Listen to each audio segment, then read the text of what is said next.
What's up, Kansas City? I'm your host, Glenn Brian Frizzell. Today we are taping at the historic Lincoln Building, new home of Cascade Media Group.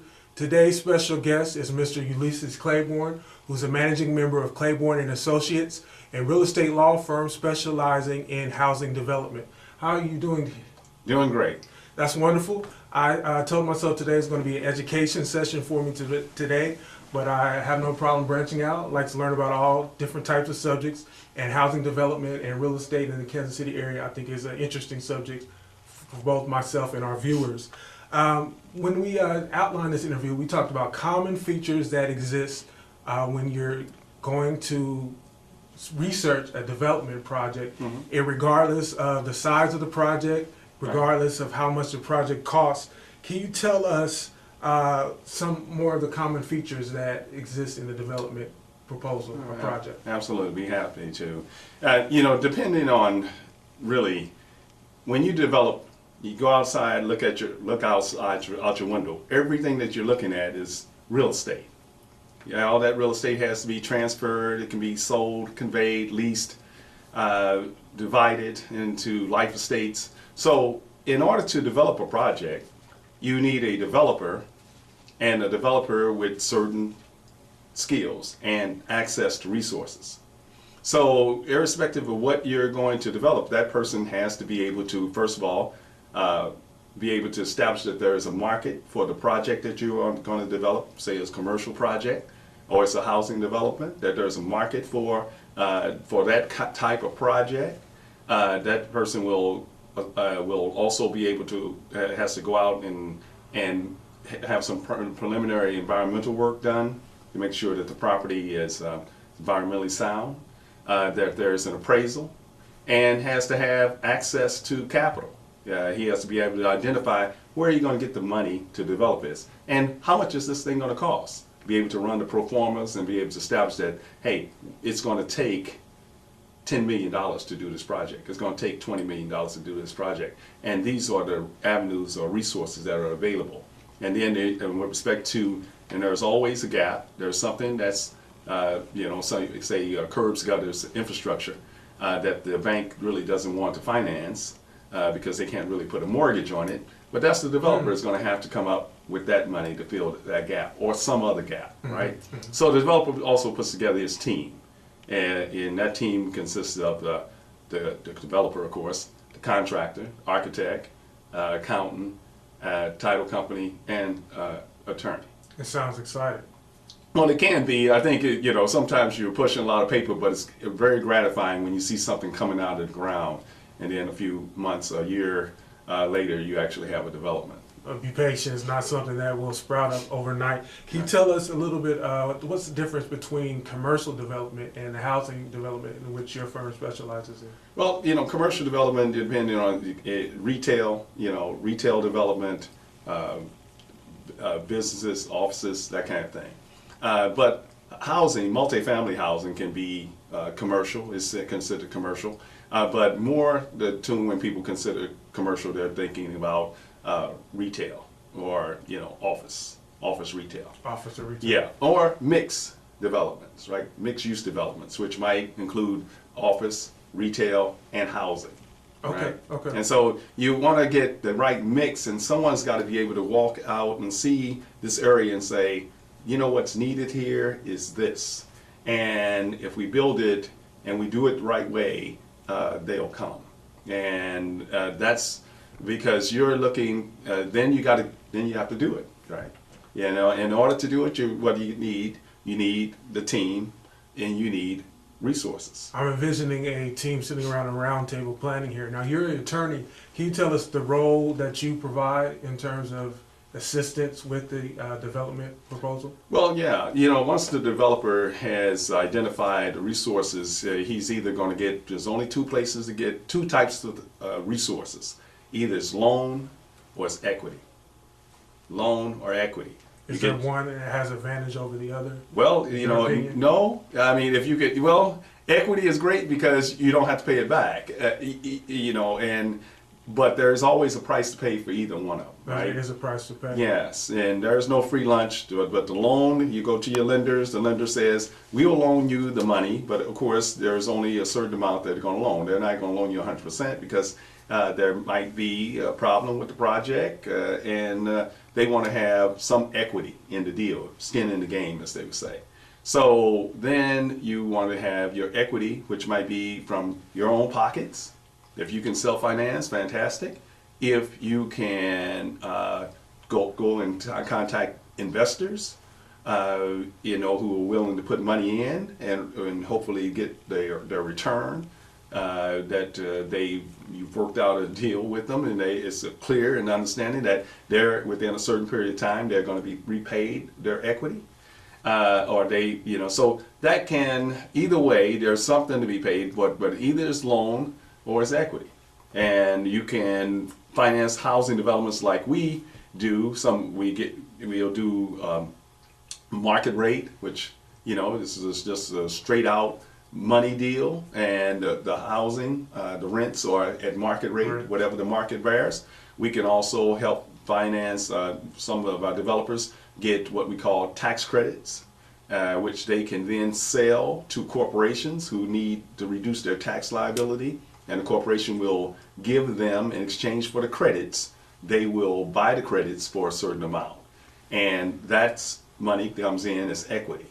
And as long as you are able to comply and provide your investors with everything that they need in order to be able to take advantage of the credits, everything's fine.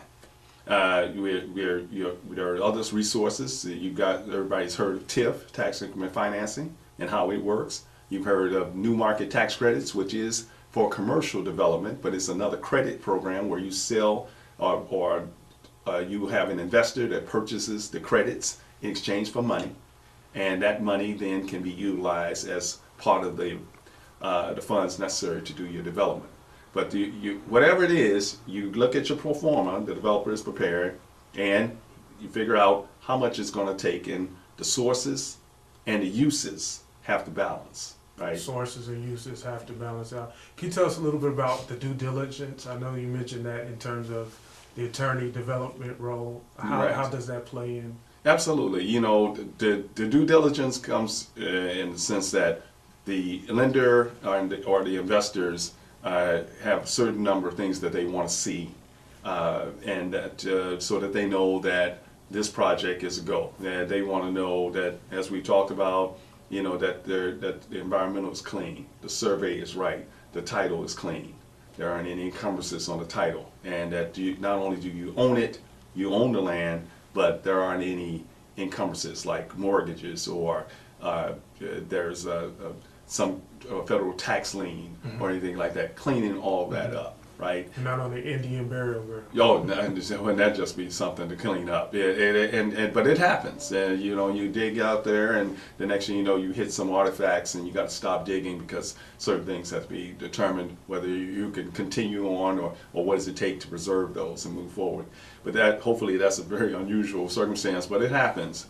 And then creating the entity for your development. Each development generally is a single asset, single purpose entity. So you don't want to develop under like a number of projects under one LLC, limited liability company or entity, because something could go wrong with one project that could have an effect on your other projects. And your lenders and your investors, they want to make sure that we isolate any problems to that one particular project. So each project is developed separately under a separate LLC. Wonderful. Let's talk a little bit about economic development here in Kansas City. Mm-hmm. We know as of recently in the news, there has Mm-hmm. been talk about development in the 18th and Vine area, Yes. about frustration with the slow process. Residents as well as tenants really anticipated much bigger plans, much bigger result than what has actually occurred. Can you tell us, in your opinion, what needs to occur in the 18th and Vine area to get some viable real estate, a thriving real estate market up in Adam? I agree. I mean, there've been, there have been people that have really, I think, put a lot of effort into coming up with a development strategy. There are a number of, JDRC, VEU, and others who are have a stake in the area. Whether those groups have been able to work together, maybe there needs to be some additional. In addition to the strategy? Yeah, as far as what is the like as I said, generally you establish what is the market, what does the market require in this area, what will it support, and then identifying sources. And I'm not sure exactly why it hasn't occurred, because it is a unique place. It is a historic district. And so there is a benefit there by developing an historic district. There's a certain amount of historic tax credits that are available.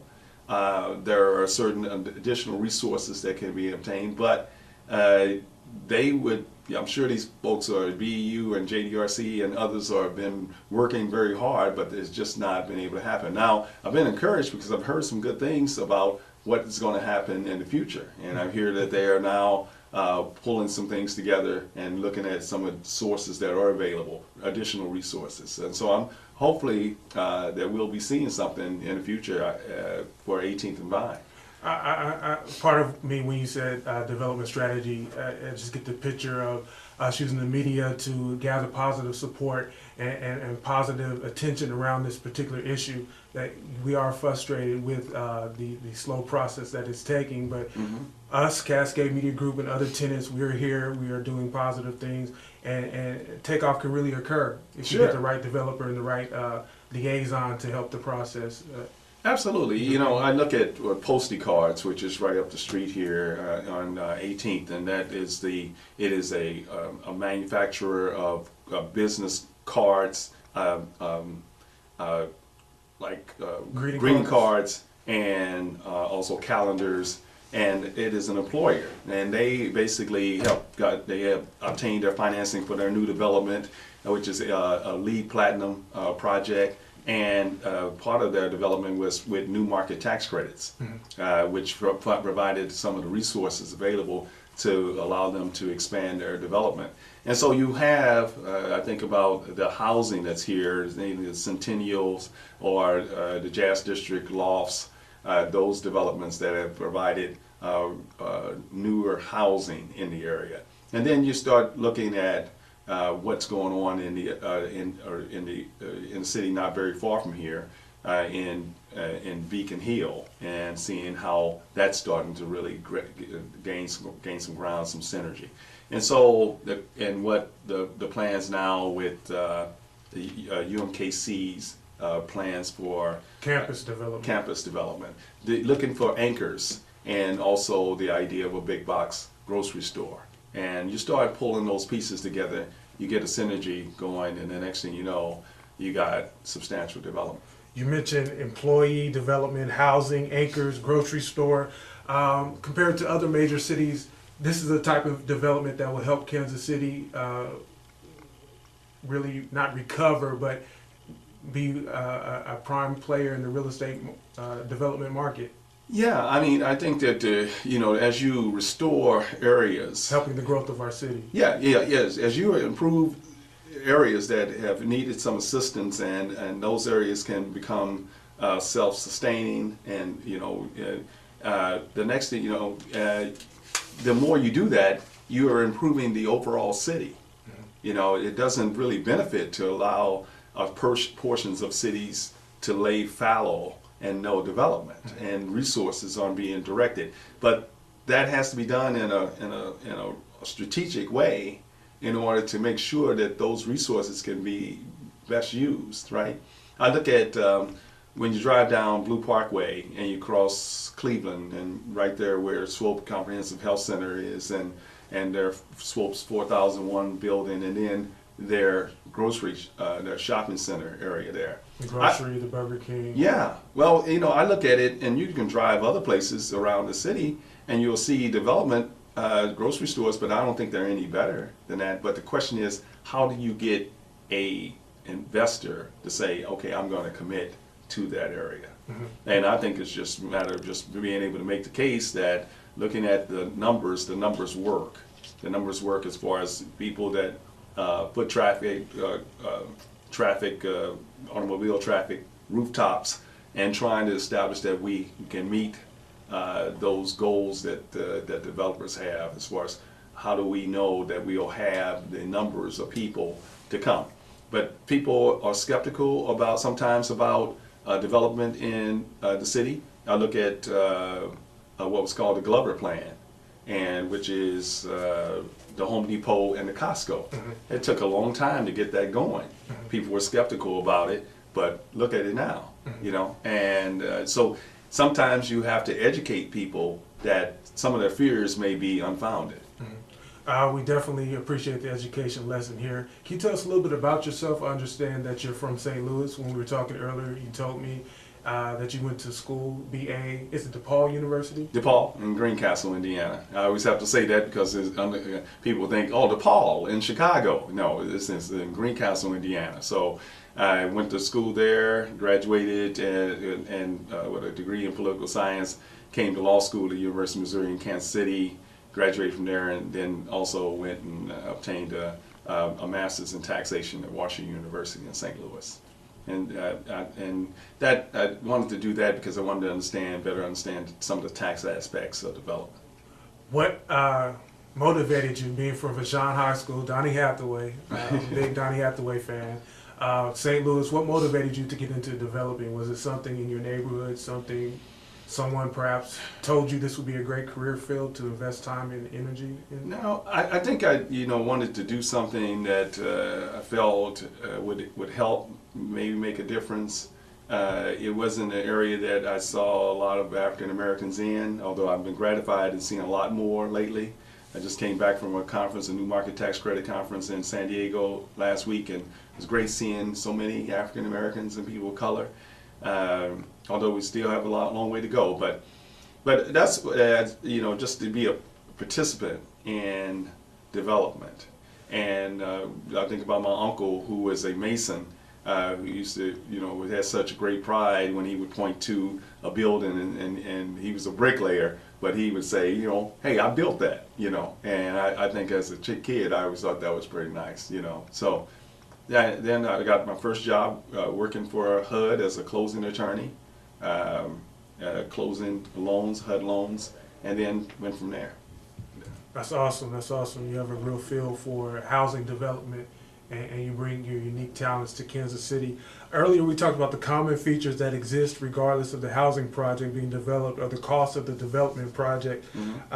You sent me 2 projects that I kind of want to mention, and I wanted you to talk about compare and contrast the projects, if they've been a success. If you have another project that you think of that you take pride in. I wanted to start with the Village East Apartments, which is 20 units of affordable family housing, development costs of $2.1 million in Trenton, Missouri. The Shepherd Apartments, 172 units of elderly housing, development costs of $15.2 million, located in St. Louis, Missouri. What were your involvement with these particular projects, and was the amount of time and energy you invested different? Because the cost is certainly different. Yeah, the cost is quite different, but I tell you, the complexity of each of those deals, especially the Village East. This is interesting. It's a small project up in Trenton, Missouri. I received a call from a developer, asked me to participate as the attorney, and we got involved. We had a short time frame, had to get it closed pretty quickly, and it took a lot to get it done.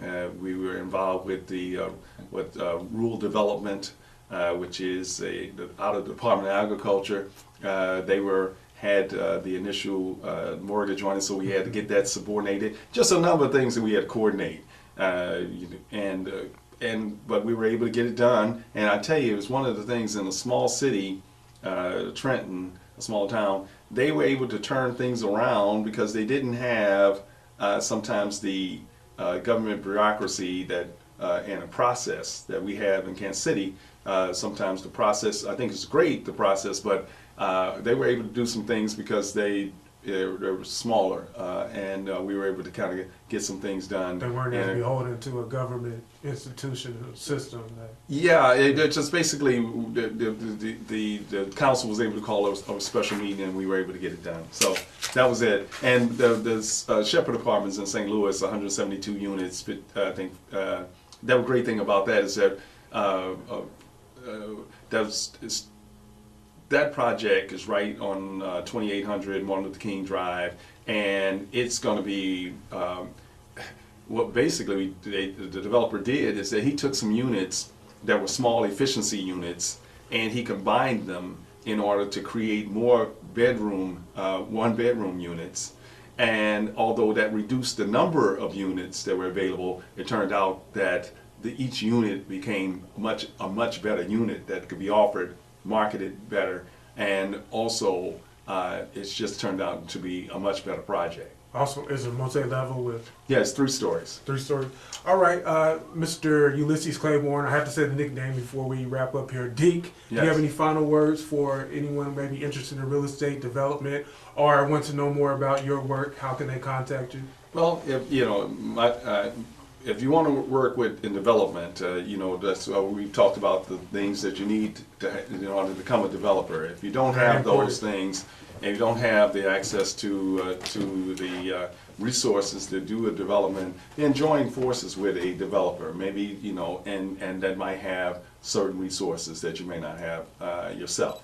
And but if so those are all the things I would say. That if you're really interested in the development, it's you got to be able to attract the resources, and in order to attract the resources, sometimes we have to join forces with another entity that might have some of the things that we might lack. But if you have all those things and you're ready to roll, and you have the concept, you're ready to get busy and to develop, then hey, for sure, give me a call. I'm Deke Clayborn, Clayborn & Associates at the telephone number is 816-448-3266. Now, I still consider myself young. Do you work with young people, 32, 33? Well, we have a young attorney that we just hired, and she's really interesting because it kind of teaches me a lot of the things that sometimes you get so stuck in your way that you're doing things. It's good to have a young person that can kind of help you out there. What about on the developing side? Do you work? I don't know. The youngest developer that I worked with, he's in his mid-30s, but he is joined force with a fellow that he works with, and who has some of the resources that he did not have, but they pulled together and they got the deal done. We've been talking to Mr. Ulysses Clayborn, who is the managing member of Clayborn & Associates. We'll have to invite you to come back and share with us and let us know how some of your projects have been going. All right. Later on in the new year. Best of luck to you. Thanks so much. I'm Glenn Brian Frizzell. I'm your host, What's Up Kansas City. Check out more video online at www.whatsupkansascity.net. Remember, the sky's the limit. Aim high. If you shoot for the moon and you miss, at the very least, you would have landed among the stars. Take care. What's up, Kansas City? CMG wants you to support Brooklyn Cuts. They are located at 3100 Brooklyn Avenue and have been in existence for over 40 years. They specialize in skin fades, eyebrow arch, beard designs, texturizers, with many other options. Contact them at 816-921-0017. They are open Tuesday through Saturday, 6 a.m. to 8 p.m. CMG supports, And you should too. CMG wants you to always remember, the victory we call success goes to the best prepared. When you invest in your community, you are really just investing in yourself. Thanks.